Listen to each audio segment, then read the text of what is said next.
Dahu by Lin Hui.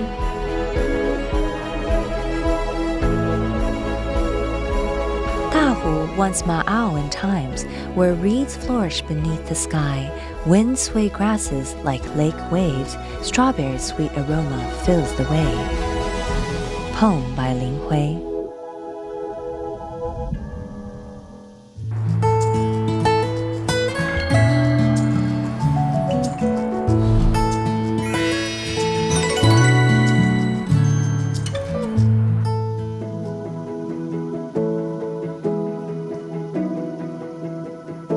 Today we've come to Dahu Township in Miaoli. When people think about Dahu, the first thing that comes to mind is definitely the strawberry kingdom. The strawberries grown here are big, red, plump, and juicy. They taste sweet and tangy and are unforgettable. But actually, Dahu has a lot more to offer than just strawberries. There are many amazing agricultural products as well as stunning natural landscapes and rich cultural heritage. It's truly abundant. I've heard that here there are breathtaking hidden spots that are beyond imagination. Today, join us as we explore the beauty of Dahu. When talking about Dahu Township in Miaoli, for many Taiwanese, it's definitely not unfamiliar. Because it's not only Taiwan's most important strawberry-producing region, but its basin terrain surrounded by mountains also made it formerly known as Ma'ao, an important trading post between Han Chinese and indigenous people in the past. But what's interesting is, why was Ma'ao renamed Dahu? There are many theories about this, but one explanation is that in autumn, the entire basin area is filled with silver grass swaying in the wind, so from a distance it looks like shimmering ripples on a lake. So do you want to join me in rediscovering Dahu and experiencing the romantic charm of this autumn season?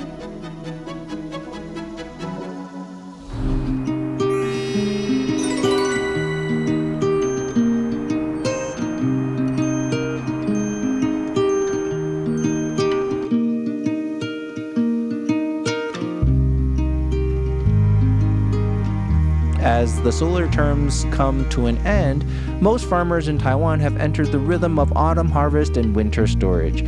But for the farmers in Dahu, the work is just beginning.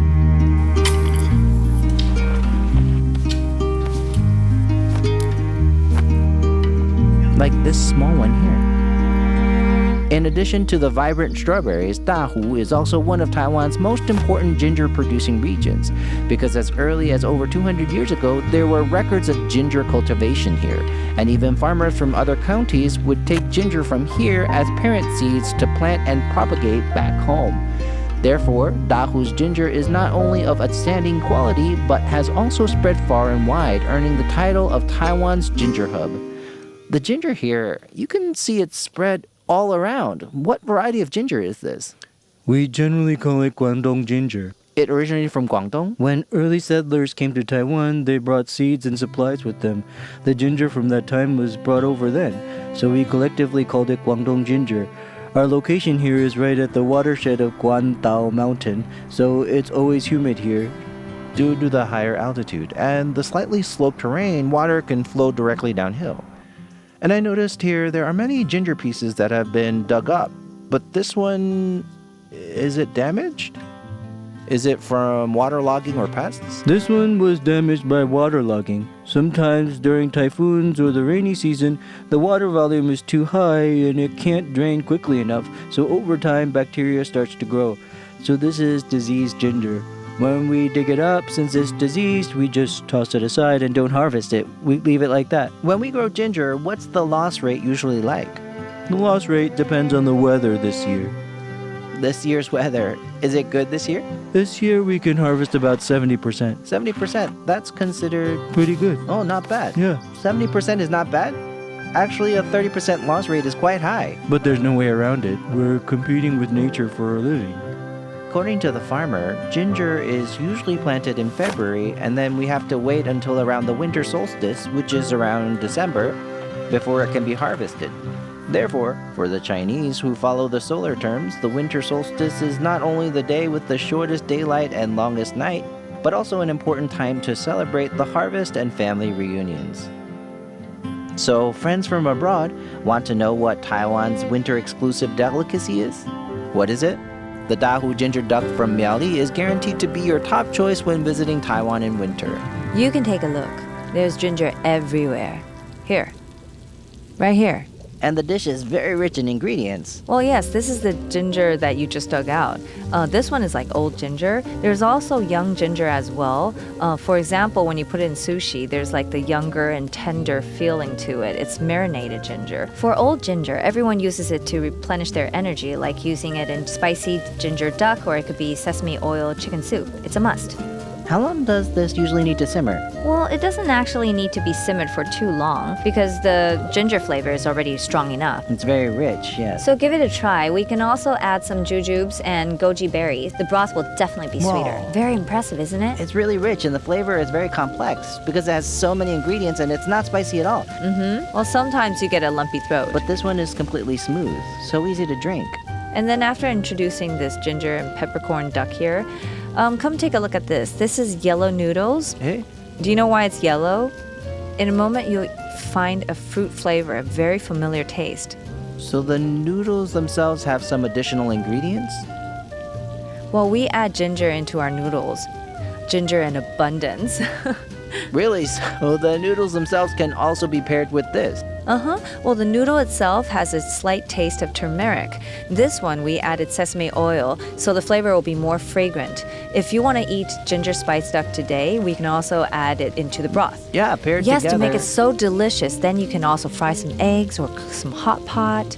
And now it's winter. When winter comes, everyone eats ginger duck. Well, yes, this actually feels a bit like nourishing and supplementing. Yes, you must try it for nourishment. Here's a little tip for the audience. In Miaoli's Dahu, most residents are Hakka people. In Hakka, ginger duck is called ginger spiced duck. So what's commonly known as ginger duck is called ginger spiced duck in Hakka villages. But it means the same thing. And after eating and drinking your fill, why not take a walk on the nearby ancient trails? Not only is the scenery beautiful, but you can also discover more little stories about Dahu.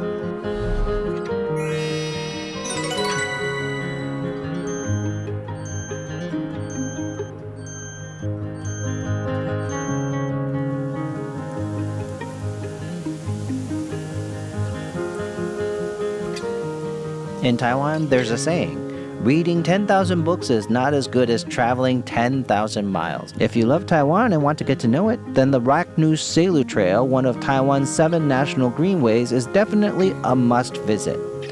Because the 300-kilometer-long Raknus-Selu Trail was an important route for early settlers to travel through the mountains and extract camphor in the 19th century. So the ancient trails and mountain paths along the way not only carry local history, but also, like the Chuguan ancient trail I'm walking on now, are closely connected to Dahu. Hello, good morning. Hello, sir.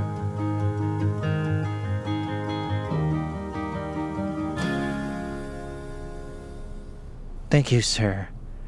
Sir, I've been walking for almost 2 hours, and the environment here is very peaceful and pristine. But in such a natural setting, how did this building come to be? This building has history. It's over 100 years old. Over 100 years? Is this a pavilion? No, it's a tea pavilion. Tea pavilion? I've heard of pavilions, but what's a tea pavilion? A tea pavilion is where locals would serve tea. Porters would rest here like a modern-day rest stop. It's like a rest area today. Oh, so this was used to brew and serve tea and people could rest here. Yes. Was this a transportation hub? People from all directions would rest here. Yes, because it's the midpoint between Dahu and Sangyi, a strategic high point. It was also an information exchange station. Oh, this was a very important place. People would even trade here. Like, I just caught something in the mountains, or I brought rice from over there. They could exchange. Rice, salt, or fruits. They carried rice and could trade it here for other goods, or salt or fruits. They could barter here. Now it feels very serene, but in the past it was bustling with activity, right? Exactly. After hiking, it's time to give your feet a rest. But this method is something I've never experienced before. Normal foot soaking involves putting your feet in water, but this has no water. What is this?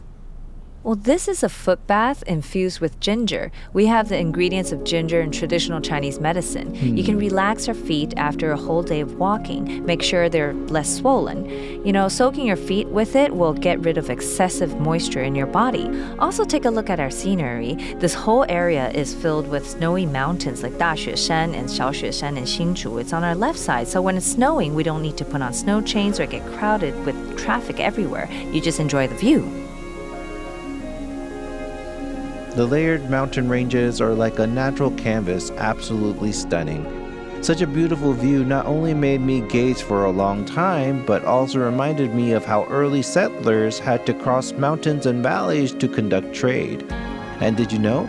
Besides being rich in ginger, Dahu also has a very special craft that not only played a significant role in the past, but also has been well preserved to this day.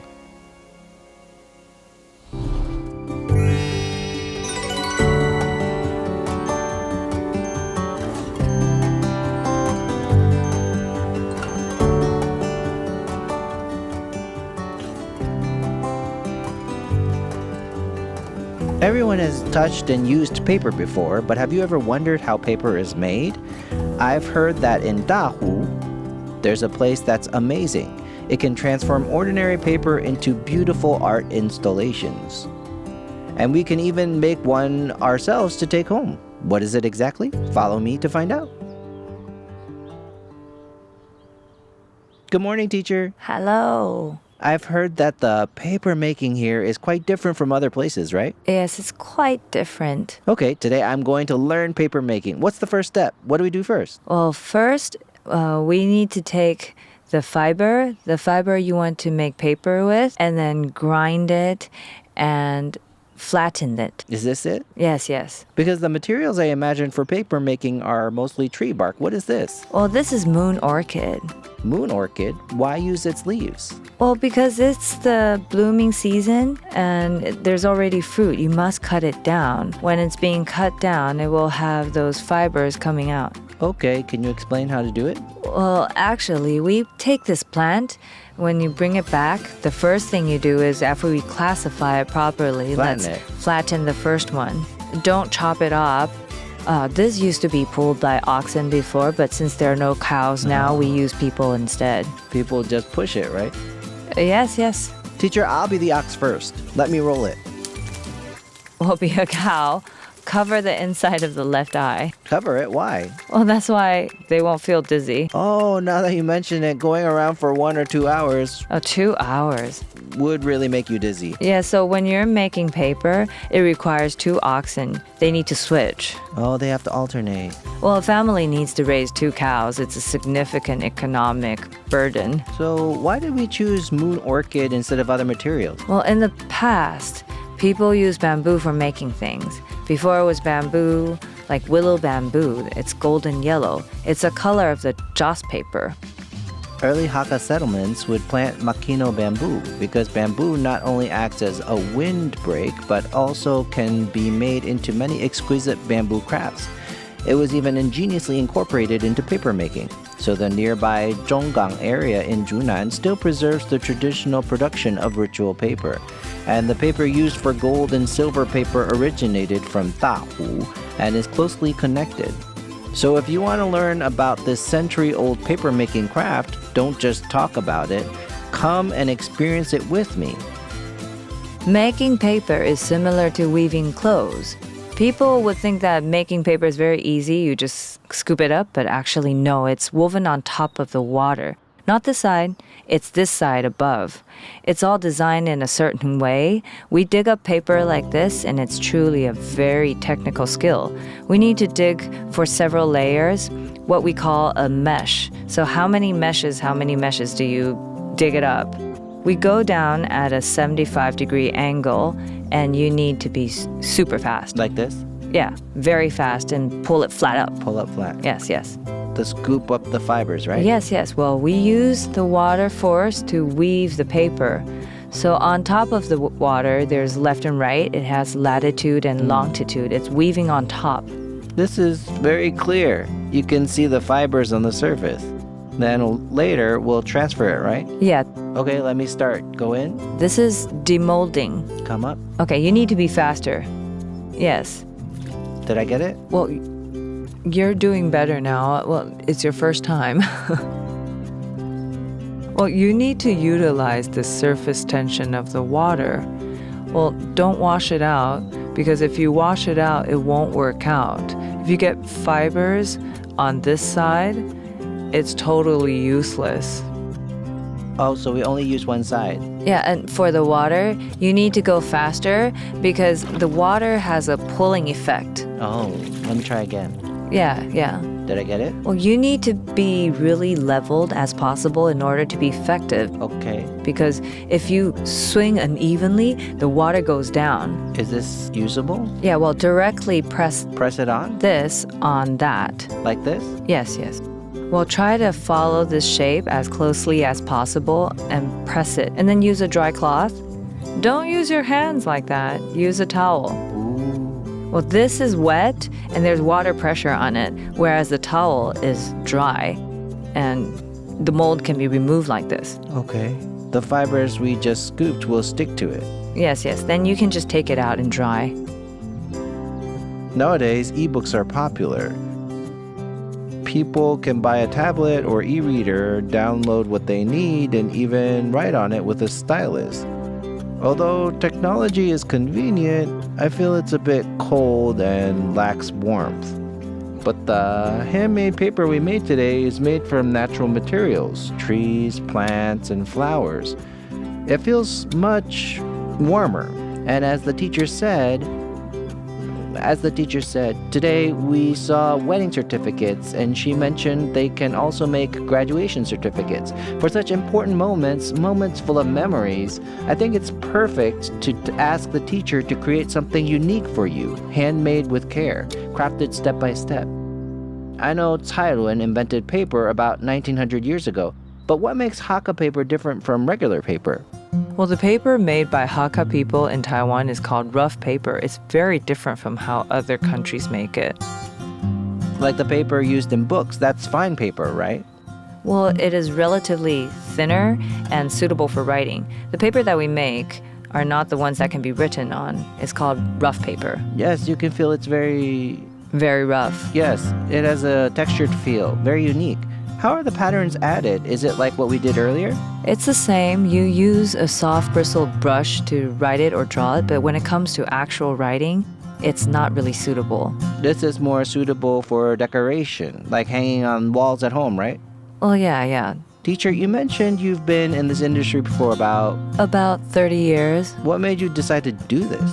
Well, this is my passion for the land because we have this place called Paper Lake. Back then, there was a whole row of people making paper products. Correct. We all just make rough paper because making coarse paper has earned us our first bucket of gold. At that time, agriculture was very essential. Even if you don't own a lot of land, you can still rely on your ability to make paper.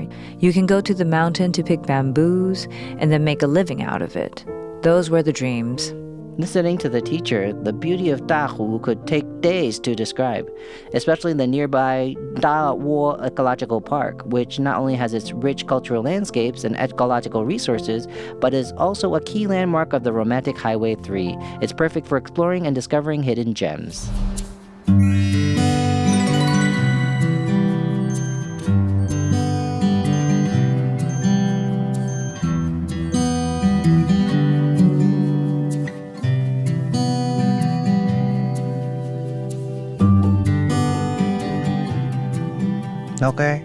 Okay, once more. Okay, 1, 2, 3. Okay, insert the incense. Here. When I walked over here, the environment felt very serene and pristine. But why is there a Tudigong Earth God temple here? And it's inside a rock? Yes, it's inside a rock. It's very unique. Yes, why was a Tudigong temple built here? When our ancestors came to cultivate the land, they would build temples near their homes or work sheds. Some were built under big trees, some with rocks, some with stone slabs, and some were small stacked shrines. The styles vary. So this one is called the Rock Cave Tudikong. It's very unique. In our area, it's quite special. The rock cave Tudikong, a Tudikong inside a rock. What I find especially unique is that the Tudikong here has no statue. No statue, yes. It simply protects the visitors who come here, right? Originally, it protected the settlers in their ancestral lands, helping them cultivate the land and symbolizing a bountiful harvest. Now it protects the tourists who visit here, ensuring their safety while hiking. Yeah, that's right. Well, just like how indigenous people worship their ancestors before going up the mountains. Their ancestors. So when we come here, we can pay respect to Tudikong, right? Yes, to show respect to heaven and earth. Standing high and looking far in front of the rock cave Tudikong brings an indescribable sense of freedom. Because the place I'm at is right at the border of Dahu and Taiwan, once an important route for trade between Han Chinese and indigenous people. So hiking here is like traveling back in time. Want to take a deep dive into Dahu's culture? Then you must visit Dawuo, where surprises await at every turn. Let me take you to another unique and special place. A special spot. Yes, yes. Is this it? Exactly. Where is this? This is a hidden gem, an ancient irrigation channel. An ancient irrigation channel. Yes. The channel was used for irrigation, a waterway, right? Yes, for irrigation. The water flowed through this tunnel. But there's no water here now. Why is it called a water channel? Because the fields in front used to be fertile rice paddies. Oh. Now fewer people farm and less rice is grown. So the water no longer flows. The channel hasn't been maintained. So this channel is no longer in use? Is there anything inside now? This place has a well-preserved ecosystem. Ecosystem. It's home to a species Unique to Taiwan. unique to Taiwan, bats. Bat? There are bats inside? Yeah, So do we have a chance to see them today? that would be your good fortune. My good fortune? Yes. Really? Let's go take a look. Okay. Let's turn on our phone light. Should we keep our voices down? We should keep it down. Let's not disturb them. First, lower your voice and don't use bright lights, then we might see them. Although the guy made it sound easy, I was actually quite nervous at this moment.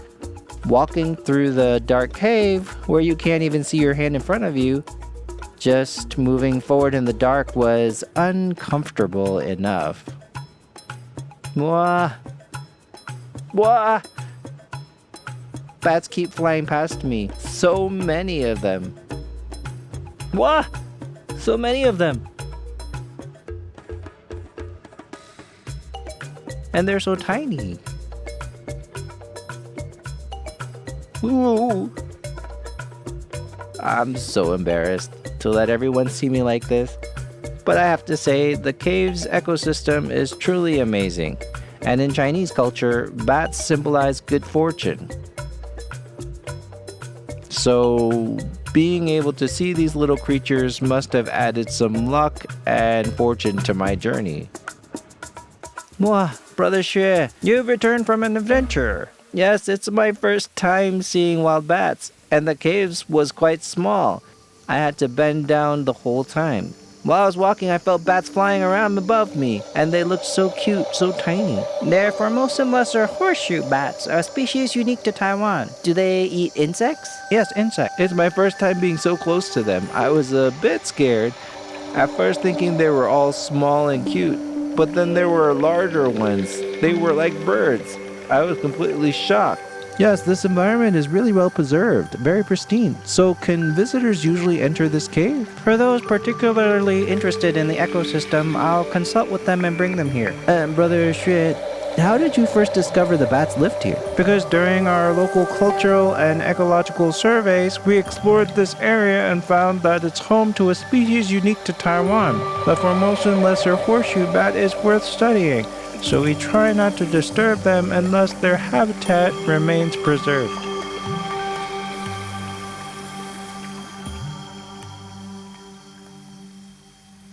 Brother, after walking for so long, we've arrived here. What's this? You've worked hard. Here's something to reward you. This is our local specialty meal. Oh, wow. This looks very hearty, and it's my first time seeing strawberries in savory dishes. And there's even dessert included. It's all local seasonal cuisine. And it's Hakka style, right? Yes. Local strawberries and local Hakka dishes. Yes, yes. This is very unique. Cucumber sausage, and it's paired with strawberries. Yeah, strawberry sausage. Here, try it. I'll try the Hakka mochi. This is... Mochi, this is also delicious. I'll eat 2 in one bite. Sure, mix and match. It's really tasty. And this is so luxurious. Is this something we can book with you, brother? For regular visitors, we plan itineraries that include specialty meals like this. Yes, and usually we'd eat this in a restaurant, but here we're in nature listening to the stream, which is very relaxing. And speaking of streams, what river is this? This is one of Miaoli's 3 major rivers. The upper reaches of the Holong River is called Dawuo Creek. And I see lots of fish in it. Is it specially protected? Yes, this creek is under conservation. It's also known as the home of the Taiwan shoveljaw carp. So the fish you just saw are all Taiwan shoveljaw carp, commonly called mountain minnows. When we come here, we enjoy the natural surroundings and see the bats. If I come during other months, what else is special? Most people visit Dahu from November to March for strawberry season. Yes, strawberries.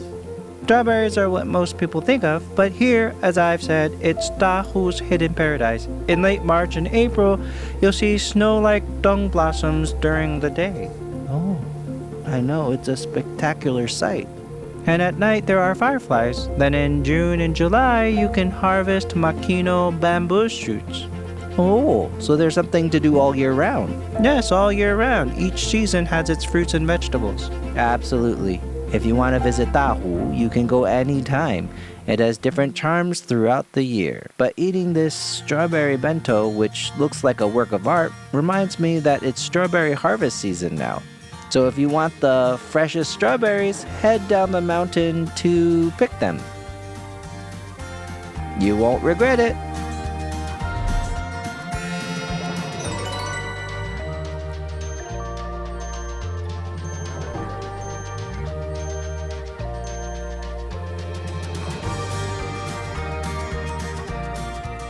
Good morning, Brother Wu. Morning. You're here early today. Really? What time do you usually start picking strawberries? In the afternoon, around 3 p.m., around evening time. What about in the morning? Sometimes I pick from evening until 8 p.m. The next day, I start again at 6 a.m. and pick until 9 a.m. A.m.? That's so early, yes. Yes. The reason for starting so early is because of the temperature, right? No, it's because there's too much to pick. If there's a lot, you have to start early, and if you want to make it to the market, you'll run out of time. So what should we pay attention to when picking strawberries? When picking strawberries, you need to only pick the red ones. They need to be fully red, like this one here. This level of redness, when it's this color, when it's shiny like this, it's ready to be picked. Oh, so do you snap it off? Yes, just pinch it off or use scissors. You can cut it. Usually give guests scissors to use. Oh. Yes, just lift it like this. Is the part on top left there on purpose? Yes. And the grass is also there to protect it? Yes, to protect it. Oh, I see. And you need to handle it gently when placing it down. Yes, it's actually very delicate. People say strawberries are like the strawberry generation. They can't handle pressure. Strawberry generation. Yes, like this. About this length when you hold it. That's good enough for us. If it doesn't have this part on top, the strawberry can easily get damaged, right? Yeah, it can get bruised from bumping. Yes, the top part is very important. And the growing environment for strawberries, does it need to be cold enough? Yes. And a big temperature difference? Yes. It's not afraid of the cold, but it's afraid of heat. Afraid of heat. So what's the harvesting season? From around which month to which month? Usually it's from December to April. December to April. That's quite a long season. And I noticed that the strawberries are very vibrant in color. If we were to rate them out of 100, what would you give them for size? For size, I'd give them 90. 90 point. What about 100 point? Really big ones. That would be something extraordinary. Can we try it right here? Sure, go ahead and try it. Because it has a slight sourness. It's actually really good. Really, it's not sour at all. Because I used to live in Thailand, and in Thailand, we also grow strawberries. We have a lot of different fruits, but because Thailand is quite hot, only some small areas in the north grow strawberries. And ours are sour with a hint of sweetness, but this one is sweet with a hint of sourness. Yes, it has a slight sourness. Taiwan really is an amazing place for all kinds of fruits. According to Brother Wu, the total strawberry cultivation area in Dahu is over 500 hectares. Nearly 80% of Taiwan's strawberries are produced in Dahu. Not only are Dahu strawberries famous across Taiwan, but there are also a wide variety of strawberry products. Hurry and follow me to explore and check them out.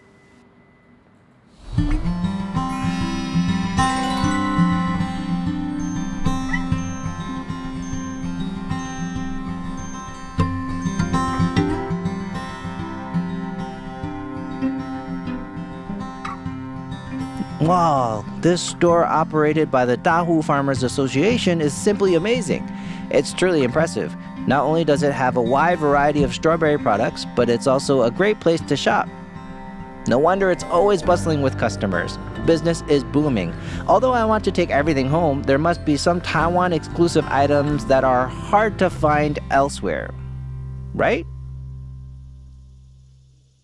We just finished browsing around and found all kinds of strawberry products. Hello, Brother Wu. Hello. Out of all these, the one I want to try first is this, strawberry nougat. Yes, because my relatives and family in Thailand and many foreign tourists always buy nougat when they visit Taiwan, but we usually eat the original flavor. Yes, because here in Dahu, the kingdom of strawberries, we focus on strawberry-based products. This is our specialty. And this is our own Dahu brand, right? Yes. You can't find this anywhere else. Let's try it and see how it tastes. Yes.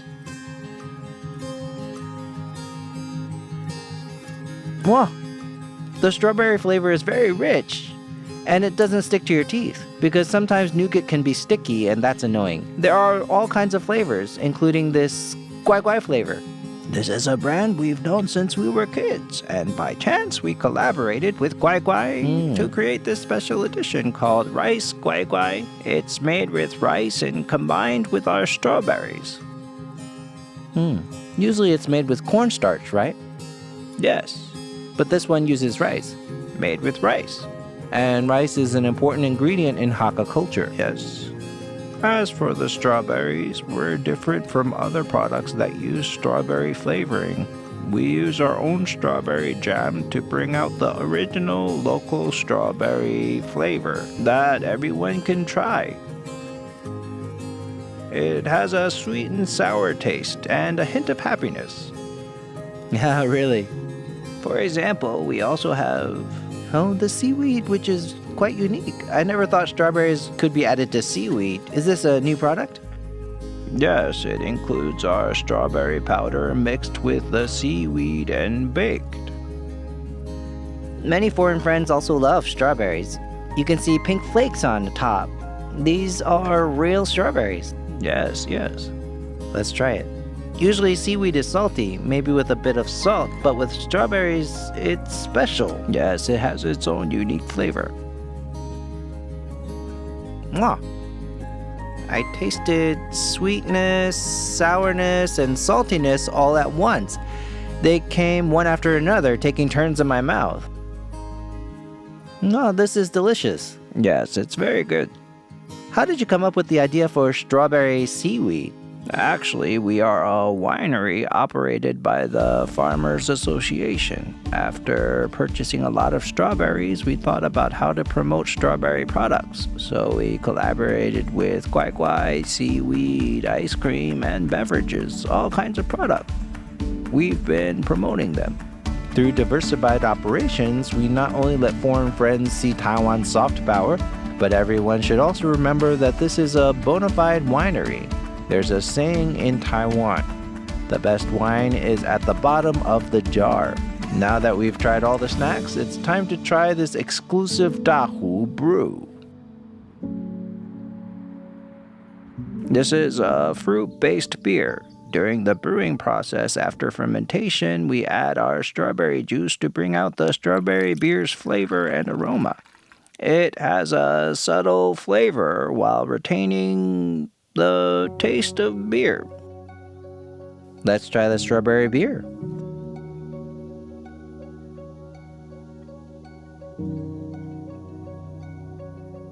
The first thing I tasted was the aroma of wheat and beer, followed by the strawberry flavor coming through. The strawberry aroma slowly emerges. It's very layered. Yes. I really feel that coming to Dahu with drinks and food and all kinds of products, And I think things like this, because besides eating fresh strawberries, sometimes you want to take something back for family and friends. For example, foreign friends can take these home as they can last for 3 months, half a year, or even a year. They're perfect to bring home and share with friends. I highly recommend everyone to come here and enjoy all kinds of strawberry products. In addition to the variety of souvenirs, since we've come to Dahu, how can we not try the seasonal strawberry feast? Located on a mountainside in the outskirts of Dahu, there is a reservation-only guesthouse restaurant. Not only is the owner's cooking exceptional, but the elevated dining environment feels like a fairyland. It's absolutely dreamy.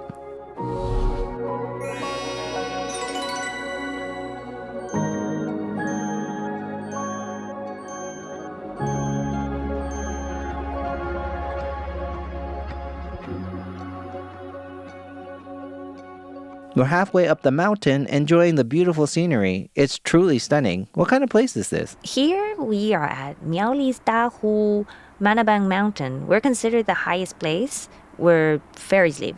It really does. And over there is Lin Hui Lake. Yes, Liu Dam Reservoir. Beautiful scenery deserves delicious food. I've never seen this before. Hey, can you tell me more about this? This is Chinese yam. We use strawberry sauce, and I usually bake the Chinese yam before using it and then drizzle a little bit of homemade strawberry sauce on top. This is strawberry sauce. Yes, I cooked it with fresh strawberries. Cooked for about 3 hours. Crispy. We grow our own yam. The top is sweet and sour because yam itself doesn't have much flavor, but the strawberry sauce brings it out. There's a whole strawberry on top, right? Yes, entire one. I didn't expect it to turn this color. From a distance, I thought it was meat sauce, but it's actually strawberries. Well, the strawberry jam I make, you can taste the whole fruit in it, not like the ones outside. Yeah, and I noticed there's a strawberry field below. These strawberries are from there, right? Well, actually, I buy from the local farmers here. They're the freshest from our local farmers, but how did you come up with creating dishes like this? Well, to be honest, we have almost everything. They're all organic and non-toxic. For example, we have sweet potato leaves and Chinese yam, and then olives and tomatoes. This is actually a farm, right? Yeah, a lot. We all grow a lot. Well, some ingredients are by the local farmers, and some we use our own. What's this dish? This is matsusaka beef. Oh, pork collar. I also marinate the matsusaka beef. I marinate it with salt and then lightly grill it. Then put in my strawberry jam and add some onions and garlic. Oh, this dish is amazing. The meat is tender and the sauce is sweet and sour. You said there's onion?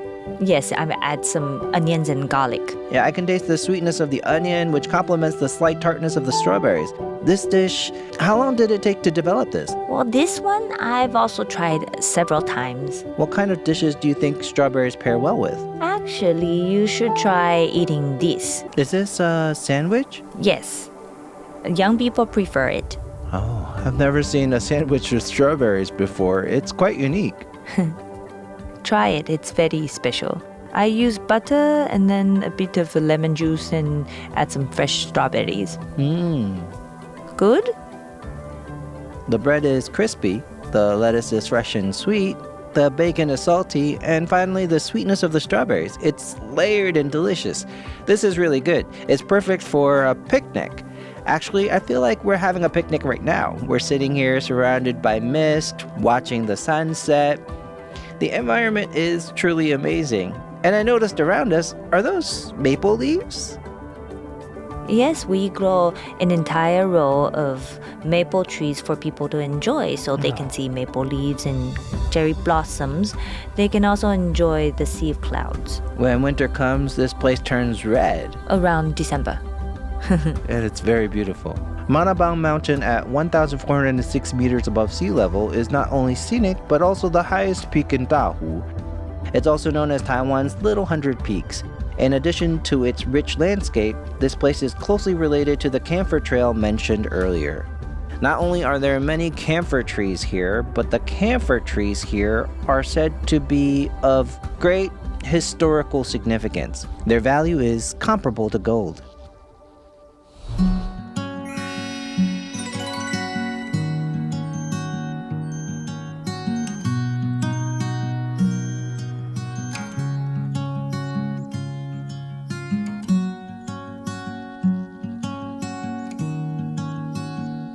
Hello, Brother Lan.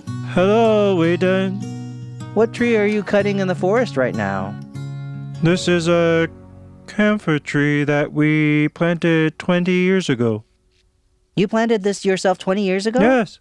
Is the camphor tree a type of camphor tree? Yes, the camphor tree is a species unique to Taiwan. It's different from the camphor trees used for street planting. The camphor tree is something that Taiwan's indigenous people consider a treasure. A treasure? Yes, the entire camphor tree is a treasure. Over the past 20 to 30 years, people have started to learn about the camphor mushroom. Oh, I think I've heard of it. Suddenly, the number of camphor trees in Taiwan's forest decreased significantly. So Brother Lan is cutting trees here to take them back and cultivate camphor mushrooms. What exactly are camphor mushrooms? Simply put, it's a type of fungus that can only grow on camphor wood. And according to many medical journals, the camphor mushroom has antioxidant properties and can boost immunity. No wonder people say rarity increases value. The price of camphor wood has skyrocketed. Harder. I guess I'm not cut out to be a lumberjack. Okay, you got it. All right. Oh, okay. It started. All right, now there's a safety valve here. Press these two at the same time. Hold this. Okay, hold it. Then press these two together. Down? Usually we lift it up like this. Lift it up first. Push it all the way up. Okay, let it spin for a bit. Slowly. Take it slow, not so fast. Come on, a bit harder. Although I've dreamed of becoming a movie star since I was a kid, the sound of this chainsaw still sends shivers down my spine. It's really unsettling. But according to Brother Lan, camphor trees are not only the most precious treasures in Taiwan's forests, but with a little creativity, they can also be transformed into beautifully crafted artworks.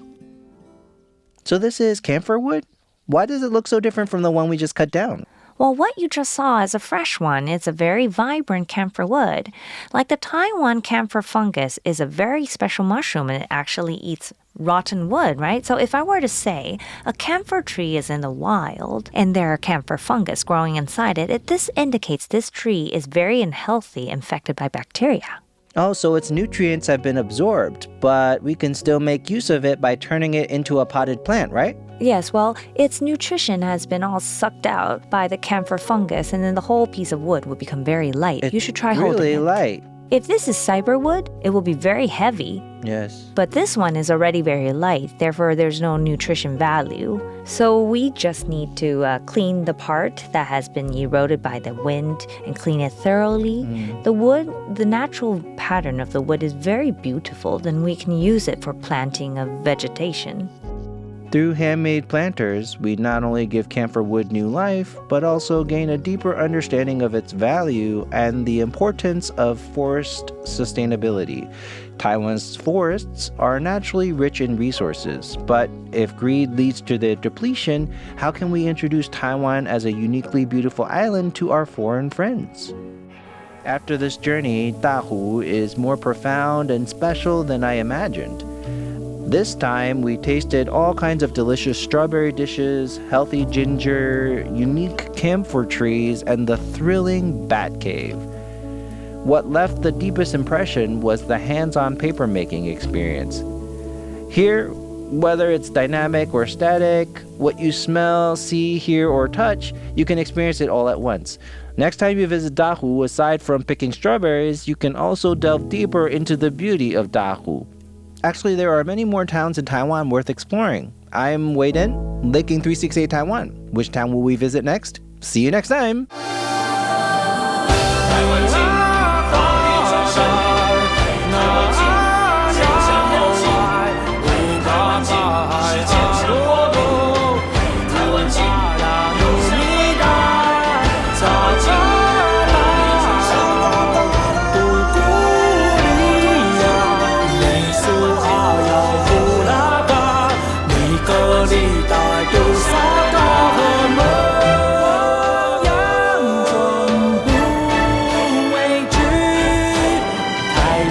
进的未来，引领世界的光芒。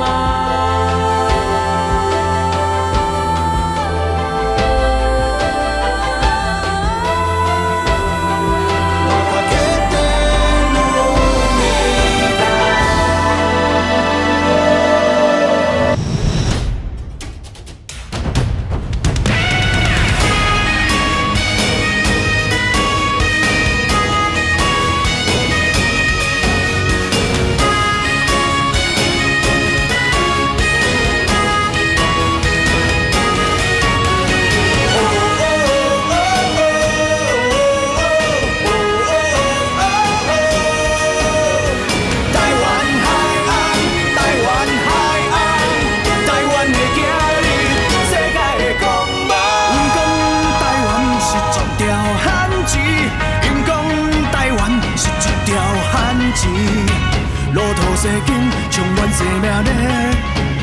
我的决心，让台台延绵。过去、现在，和未来无限。台湾发展，全世界倾羡。勇敢热情，脚步不停。在汪洋中，要游向未来。台湾华丽转身，华丽转身，咱做伙华丽转身。在汉之野，伸手双人下，拼出一片台湾。坚强勇气，坚强勇气，咱斗阵坚强台湾。